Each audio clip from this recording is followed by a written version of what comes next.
হয়, আমাৰ মছজিদত 2 লাখ টকাৰ চেক প্ৰদান কৰিছে। এইটো হোৱাৰ কাৰণে আমি বৰ সুখী।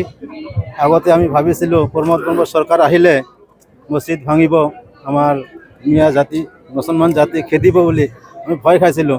এতিয়া এই 5 বছৰত আমি বৰ শান্তিৰে বসবাস কৰিব পাৰিছোঁ, বৰঞ্চ আমাৰ মছজিদত আৰু অনুদান দিছে। সেইকাৰণে বৰ সুখী আমি আৰু ধন্যবাদ জনাইছোঁ এই চৰকাৰক। আগন্তুক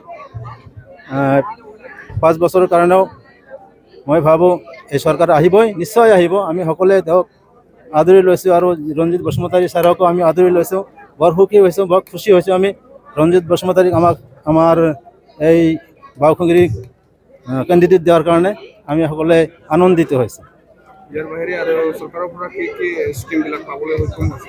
আছে বহুত সমস্যা আছে, যেনে ৰাস্তা ঘাটৰ সমস্যা, মাটিৰ সমস্যা কথাটো ক'লেই বহুত মানুহ আমাৰ কি আছে, খাচ মাটিত বসবাস কৰি আছোঁ আমি।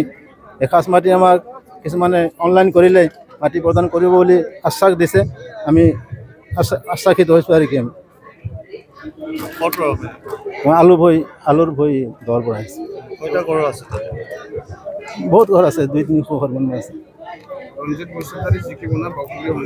আমাৰ তাতে 100% জিকিব বুলি ভাবিছোঁ। ধনেশ্বৰ গোহাৰিতো আমি 22 বছৰ দেখিলোৱে, আমাৰ মাটিৰ সমস্যা সমাধান কৰা নাই, বৰঞ্চ আমাৰ ধৰ্মৰ কাৰণে একো কৰা নাই। ৰঞ্জিত বসুমতাৰী ছাৰে আমাৰ কাৰণে আমাক আদৰি লৈছে, আমিও তেওঁক আদৰি লৈছোঁ।